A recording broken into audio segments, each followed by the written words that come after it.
Salam uşaqlar. Bu gün sizlərlə birlikdə Opus Tile sim oynayacağız. Canım çox bir şey oyundur. Gəlin başlayaq oyunumuza. Kanalımıza o gündən video atmışdım. Heç bir baxış olur, 4 baxış olur, amma çox bəyəni zad olmur. Sizə xahişim ilə onu başlayaq uşaqlar. Belə bir oyundur, bacırırıq. Uşaqlar, burada elə istədiyim maşın var. Məsələn, 16 var. Bir də reklam. Uşaqlar reklam gelmişti ona göre.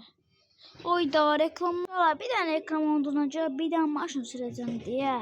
Ona göre çok maşına vuran isimle ancak reklam gelir. Uşaqlar başlayacağız oyunumuza. Bu ne olmaz sizden karşıma değil. Bakın saat çok uzun. Like atın, beğeni atın. Bak saat az olur. Bak başladı uşaqlar. Böyle bir maşındır, köşe oyundur. Böyle bir pencere var, qarda var. Böyle pedok verirsən, bax. Buradan qısa var. Pedok verirsiniz, bax. Qabağa maşın qaldırdı, baxın. Qabağa qalxır.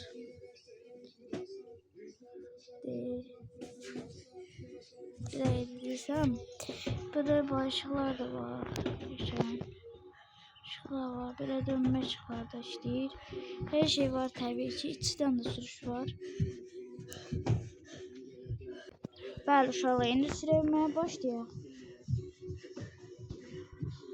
Birinci çəkib qalxacaq uşaqlar.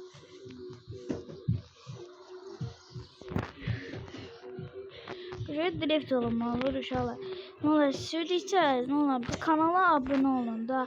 O baxırsınız, amma bir dənə like atmışsınız, bəyəni atmışsınız. Heç olmasa bəyəni də yiyin, abunə də olaq səhifəmizə.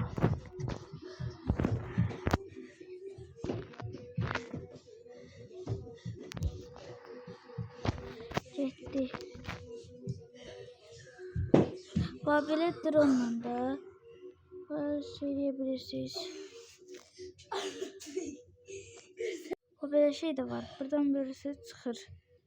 Elə çox oynamağı bilmirəm uşaqlar. Deyəm 5 dəqiqə. Ay.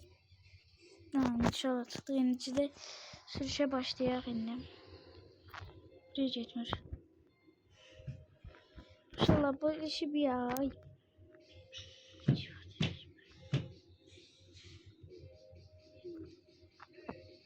İnşallah çıktı indi de sürək. Video uzun olacaq deyə baxın, düşüş olacaq. Drift içidən də sürüş var. İçi belə sədəqəyə yıxılmayıbdır, belə. Belə bir köşəkdir, drift. Burada drift də eləmək olur.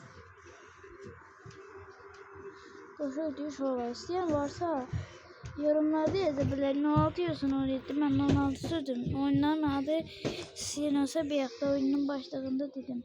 After Style. Oy. After Style sim yazın gelecek. Süre videosunu birazdan bağlayacağım.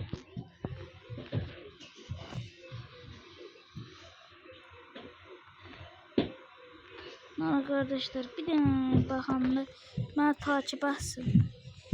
Videoların tamamı gelecek.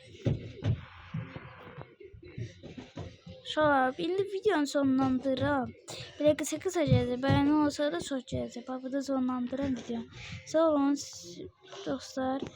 İnadın baxış olanlar mən xatirimə bir dənə takip etsin, bir dənə like etsin, bir dənə abunə olsun. Sağ olun uşaqlar. Təşəkkürlər baxdığınız üçün.